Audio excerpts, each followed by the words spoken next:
अस्सलाम वालेकुम। आज की वीडियो में हम करेंगे रिडल्स पार्ट नंबर 14 और उसको करने से पहले जो पार्ट 13 है उसके जो विनर्स हैं उनको अनाउंस कर लेते हैं। और उससे पहले अगर आपने मेरा चैनल सब्सक्राइब नहीं किया तो उसको सब्सक्राइब कर दीजिए और बेल आइकन को लाजमी प्रेस कर दीजिएगा ताकि आपको न्यू आने वाली वीडियोस के बारे में पता चल सके।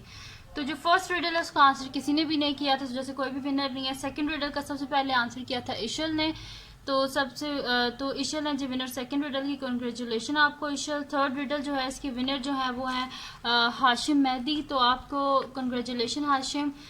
देन फोर्थ रिडल जो है उसके विनर है इशल। एंड द फिफ्थ और जो लास्ट विनर है उसकी जो विनर है वो है जी, उनकी आईडी का नेम है ईटो एंड प्लेटो एंड उनका नेम है जी मिनल अरशद। तो कॉन्ग्रेचुलेशन आप सबको इशल, हाशिम एंड मिनल, कि आप लोगों ने सबसे पहले जो है आंसर किया था। अब हम चलते हैं अपने नेक्स्ट पार्ट की तरफ जो कि हमारे पास है जी रिडल्स पार्ट नंबर 14। तो अब हम करते हैं पार्ट नंबर 14 करते हैं और इसके जो देख लेते हैं इसके रिडल्स। तो फर्स्ट रिडल है जी हमारे पास कि if it took 6 people 9 hours to build a barn, how long would it take 12 people to build the same barn? अब बताएं आपको 12 पीपल को कितना टाइम लगेगा वही जो सेम बैरन है उसको बिल्ड करने में। तो जल्दी से बताएं। जो 6 बंदे थे उन्होंने 9 आवर्स में से बिल्ड कर दिया था। अब आप बताएं कि अगर 12 पीपल हैं तो उनको कितना टाइम लगेगा वही सेम बैरन जो है उसको बनाने में। तो जल्दी से बताएं इसका आंसर क्या हो सकता है। बहुत ईजी है इसका आंसर, बहुत ईजी है इसका आंसर। आप लोग बस अगर दिमाग से इस्तेमाल लें, अपने दिमाग का इस्तेमाल करें तो ये बहुत ईजी है।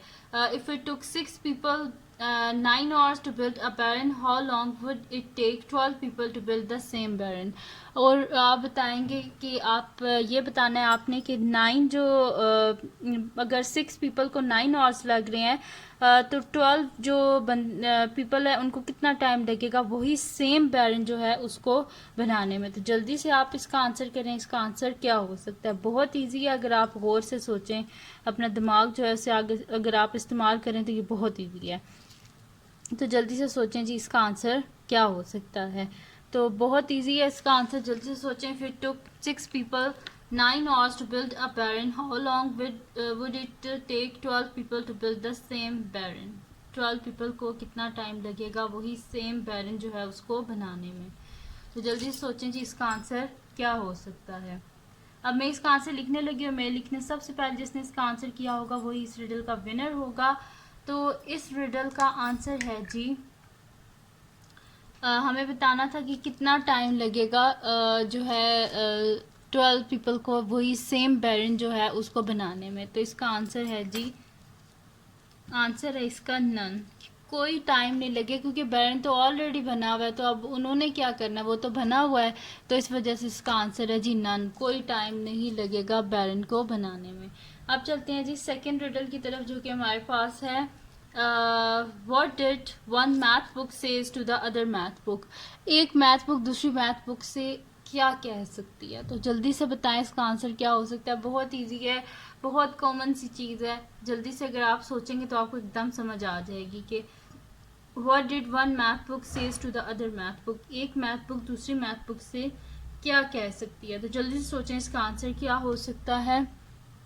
What did one math book says to the other math book? एक मैथ बुक दूसरी मैथ बुक से आखिर क्या कह सकती है। तो जल्दी से सोचें इसका आंसर क्या हो सकता है। बहुत इजी है इसका आंसर, अगर आप सोचें सही दिमाग से तो इसका आंसर आपको एकदम समझ लग जाएगी कि एक मैथ बुक दूसरी मैथ बुक से आखिर क्या कह सकती है। तो जल्दी से सोचें इसका आंसर क्या हो सकता है। मैथ की बुक है तो मैथ के, अच्छा इसका हिंट ये है कि मैथ की बुक है तो मैथ की बुक में क्या होती हैं, अगर आप गौर से सोचें तो क्या होते हैं मैथ की बुक में, वही कहेगी ना वो उससे। तो what did one math book says to the other math book? एक मैथ बुक दूसरी मैथ बुक से आखिर क्या कहेगी। तो जल्दी से सोचें इसका आंसर क्या हो सकता है। बहुत इजी है इसका आंसर, अगर आप लोग सही तरीके से सोचें तो आपको एकदम समझ आ जाएगी कि एक मैथ बुक दूसरी मैथ बुक से आखिर क्या कहेगी। तो बहुत इजी है इसका आंसर। अच्छा मैं इसका आंसर अब लिखने लगी और मेरे लिखने से पहले जिसने भी इसका आंसर किया होगा वही इस रिडल का विनर होगा। तो मैं यहाँ पे लिखने लगी हूँ इसका आंसर। तो इसका आंसर होगा जी कि ज़ाहिर सी बात है मैथ की बुक है तो मैथ की बुक के बीच में तो प्रॉब्लम्स ही होती हैं, तो वो दूसरी मैथ बुक से यही कहेगी कि do you want to hear my problems, do you want to Here my problems. वो उससे यही कहेगी ना कि तुम क्या मेरी प्रॉब्लम्स को सुनना चाहती हो। जाहिर सी बात है, मैथ की बुक इसमें तो प्रॉब्लम्स ही होंगी। अब हम चलते हैं नेक्स्ट रिडल की तरफ, जो कि हमारे पास है थर्ड रिडल है जी कि which two keys can not open any door. वो कौन सी ऐसी दो चाबियां हैं जो कुछ मतलब कि कोई भी डोर नहीं खोल सकती।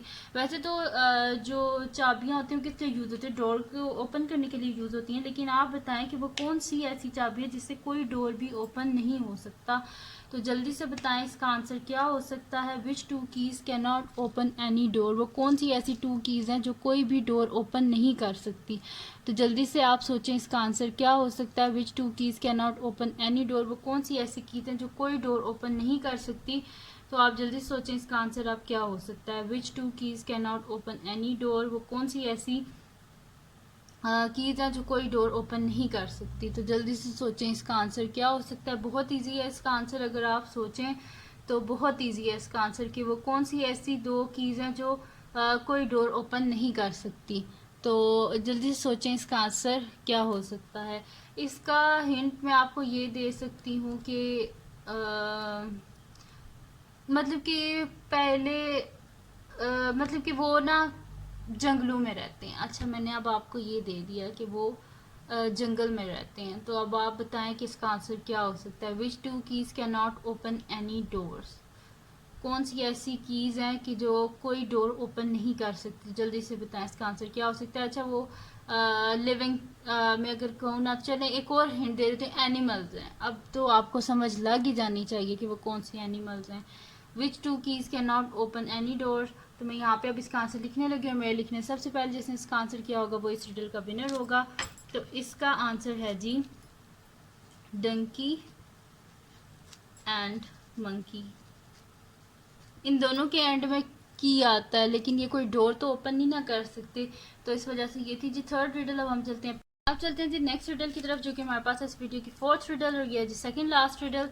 तो ये है जी फोर्थ रिडल है जी, what does an island and the letter T have in common. इन दोनों का बताएं कि इन दोनों के बीच में कॉमन क्या है। आइलैंड के बीच में और लेटर टी जो है इनके बीच में कॉमन क्या है। What does an island and the letter T have in common, इन दोनों के बीच में क्या चीज़ कॉमन है। तो जल्दी से बताएं इनके बीच में क्या कॉमन हो सकता है। आइलैंड के बीच में और लेटर टी के बीच में, इन दोनों के बीच में क्या कॉमन है। तो जल्दी से बताएं आपके इसके बीच में क्या कॉमन हो सकता है। थोड़ा सा आपको दिमाग यहाँ पे इस्तेमाल करना पड़ेगा कि आपको निकालना पड़ेगा कि मतलब इनके बीच में क्या कॉमन हो सकता है। अपना दिमाग इस्तेमाल करना पड़ेगा कि आइलैंड और टी के बीच में क्या कॉमन हो सकता है। तो जल्दी से सोचें कि इसका आंसर क्या हो सकता है। वो अगर आप मतलब कि आइलैंड को ही देखेंगे तो आप अगर इसको सोचें तो ये क्या चीज़ होती है, तो आपको वहीं से पता चल जाएगा कि लेटर टी और इसके बीच में क्या कॉमन है। तो जल्दी से सोचें, what does an island and the letter T have in common, इन दोनों के बीच में क्या कॉमन होता है। तो जल्दी से सोचें आप इसका आंसर क्या हो सकता है। बहुत ईजी है इसका आंसर, अगर आप अपना जो दिमाग है अगर आप उसको इस्तेमाल करेंगे तो ये बहुत इजी है इसका आंसर। अब मैं इसका आंसर लिखने लगी हूँ। मैं लिखने सबसे पहले जिसने इसका आंसर किया होगा वही इस रिडल का विनर होगा। मैं इसका आंसर लिखने लगी हूँ। तो अच्छा, इसका आंसर लिखने से पहले मैं आपको एक और चीज़ बता देती हूँ कि आइलैंड जो होता है ये कहाँ पे होता है, जजीरा होता है ना पानी के बीच में। तो अब आप सोच लें कि इसके बीच में आपको मतलब, तो मैंने आपको तकरीबन इसका आंसर बता ही दिया है कि what does an island and the letter T have in common. तो जल्दी से बताएं इसका आंसर क्या हो सकता है। अच्छा, मैं लिखने लगी हूँ। तो इसका आंसर है जी, ये दोनों जो हैं ये कहाँ पे होते हैं, मिडल ऑफ वाटर। लेकिन टी मैंने कैपिटल लिखा है। जो टी है ये भी मिडल है। वाटर की स्पेलिंग अगर आप देखें तो टोटल 5 होते हैं लेटर्स, 2 इधर है 2 इधर, ये मिडल में है टी। तो वाटर के मिडल में, और जो आइलैंड होता है वो भी क्या होता है, पानी के बीच में एक जजीरा होता है। तो इस वजह से इन दोनों के बीच में कॉमन क्या है कि दोनों पानी के बीच में होते हैं। ठीक है जी, तो ये आगे जी फोर्थ रिडल हो गया। अब करते हैं नेक्स्ट रिडल जो कि हमारे पास है इस वीडियो की लास्ट रिडल, और वो है जी फिफ्थ रिडल।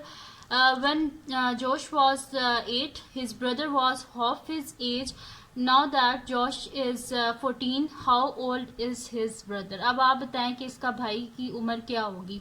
कि जब वो 8 ईयर्स का था तो उसका भाई उसके हाफ था, अब वो 14 ईयर्स का, तो आप बताएं कि उसके भाई की एज क्या होगी। तो जल्दी से बताएं इसके भाई की एज क्या होगी। कि अगर वो जब 8 ईयर्स का था तो उसका भाई उसका हाफ था, अब ये जो है 14 ईयर्स का, तो आप बताएं कि इसके भाई की एज क्या होगी। तो जल्दी से सोचें इसका आंसर क्या हो सकता है। बहुत ईजी। अगर आप अपना ऐसी प्रॉब्लम्स तो आपने बहुत ज़्यादा की हैं मैथ्स की बुक में कि अब हाफ है तो इतने सालों के बाद उसकी फिर क्या एज होगी और इस तरह, ये तो आपने बहुत ज़्यादा ऐसी प्रॉब्लम्स की हैं। तो फिर जल्दी से सोचें कि इसका आंसर क्या हो सकता है।